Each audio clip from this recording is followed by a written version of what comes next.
Magandang araw mga kaibigan. Pag-usapan natin ngayon ang mga pahayag ni Atty. Vic Rodriguez sa Pandesal Forum sa Quezon City kahapon, na kung saan nagbabala siya, nanawagan siya sa publiko na maging vigilant, lalo na ngayong midterm election. Kasi yung plano ng administrasyon na charter change, itutuloy nila. Okay. So dito sa headlines ng Philippine Star, Chacha not dead, former Executive Secretary warns.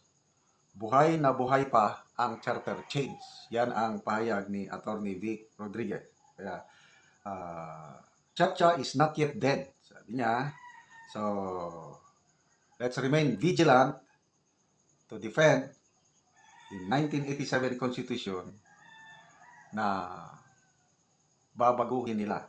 Okay? So, ito yung kanyang statement. It will all depend heavily on the turnout or the outcome of the midterm election. As we all know, we have no debate that they have full control of the House of Representatives. They are just encountering, not stiff, but somehow a credible opposition or pushback from the members of the Senate, from our senators. But if they will be able to successfully fill the Senate with their own allies and people, I think there is a danger that they will ram all these maneuvers to tinker with our Constitution. So, meron pang danger na hinaharap ng political situation sa ating bansa. Depende sa resulta ng midterm election. So, start of this year, grabe yung effort ng administrasyon. Pirma ayuda para baguhin ang Constitution. Mabuti na lang at maraming umalma. Different sectors. So, CBCP, ang Katoliko, umalma. Iglesia ni Cristo, umalma. Mga religious sector, umalma. Maisog, umalma. Lalo ng mga senador. Kasi, pag hindi lumaban ang mga senador, wala na. Magkakaroon na sana tayo ng plebisito next year, isasabay sa midterm election. Yun. Nagpahayag ang Pangulo na it's good, sabi niya, na magkakaroon na lang ng plebisito next year para tanungin ng tambayan kung payag sila na i-amend ang konstitusyon. So, salamat sa mga senador na tumindig. Dahil dyan, na sibak sa pwesto si Senator Miguel Zubiri dahil hindi siya sumusunod sa mga powers that be. Kaya napalitan ng bagong Senate President. Wala pa rin. Nagkamali sila dahil ang bagong Senate President, Escudero, anti-Chacha pa rin. Pilimtin ako dito kay Senator Escudero. Mataas ang kanyang survey ratings trust and approval rating. So, kaya tahimik sila ngayon Kaya lang, I agree with Atty. Vic na after election next year, yan, tutuloy nila. Okay, so, ipinaalala ni Senator Vic yung survey ng, I think, Pulse Asia ba yun? Na 88% of Filipinos surveyed, ayaw nila na ma-amend ang konstitusyon. Kasi sinasabi nitong proponents ng charter change na ang problema daw ang 1987 Constitution. Ilang taon na yan? 1987. 37 years na yan. At least, gumagana. Ang problema, yung governance, ang problema, graft and corruption. Kaya nga si Senator Villar, Cynthia Villar, anti-Chacha yan. Sabi niya, hindi naman kailangan i-amin ang konstitusyon. Businesswoman yan para ma-attract natin ang mga foreign investors, kailangan lang bawasan ang graft and corruption. At saka tanggalin yung red tape. Very practical yung sinabi ni Senator Villar. Kaya wala, hindi talaga magsilbi yan.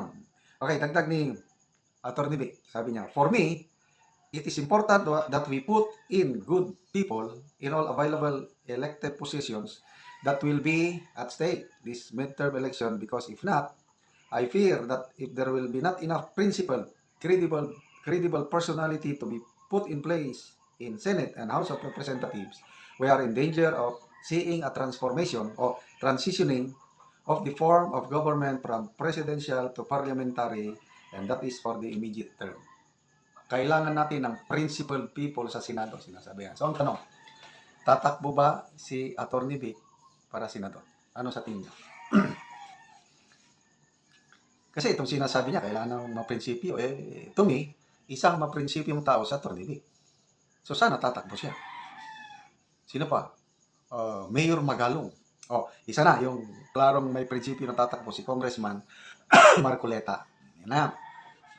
Kasi kung ang mananalo pa rin, Senator Lapid, Secretary Abalos, nako, ano pa, yung, alam niyo na, yung old recycled figures ang bansag sa kanila. Recycled figures, members of political dynasties. Yun ang bansag ng Makabayan Black sa administration slate. Si ex-Senator Drilon naman, sabi niya, mga chapsuy yan, mga confused mixture.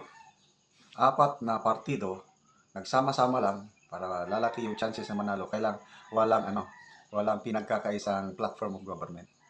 Pagkatapos ng eleksyon, hiwalay na naman yan. So, kagaya ng unity. Nagsama ang Marcos and Duterte para manalo. Nanalo nga sila. May naghiwalay. Kasi wala namang ideology, walang platform, pinag-usapan ng platform of government. Yun ang masama sa ating bansa pagdating sa eleksyon. Okay. Going back sa so kailangan natin ng ilang senador. 7 na senador na kukontra sa Chacha next Congress. Okay, so kakandidato pa si Tatay Digong. Yan ang isa pang tanong. Klaro na, kakandidato si Senator Bato at Senator Go. Sana manalo sila. Nasa top 12 ba naman sila? So, dalawa na, no? Nandyan si Senator Robin Padilla. Sana tatakbo si PRRD. Siguradong manalo, 4 na. Okay, kung mananalo si Senator Remy, 5 na. So, dalawa na lang ang kailangan para merong 7 senador na kukontra sa charter change. So, sino pa? Nandyan pa si Senate President dating Senate President Miguel Zubiri. Okay? So, 6 na. Senator Joel Villanueva. Kontra Chacha rin yan. May 7 na.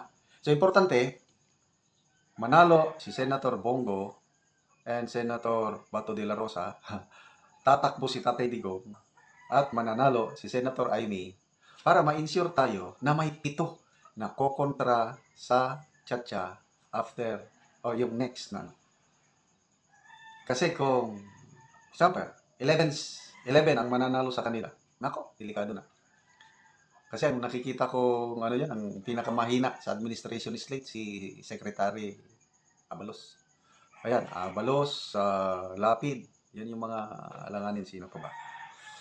Salamat, Atty. Vic Rodriguez, sa iyong warnings, pagmamahal sa taong bayan. Sana tatakbo ka rin dahil isa ka sa maprinsipyong tao na uupo sa Senado.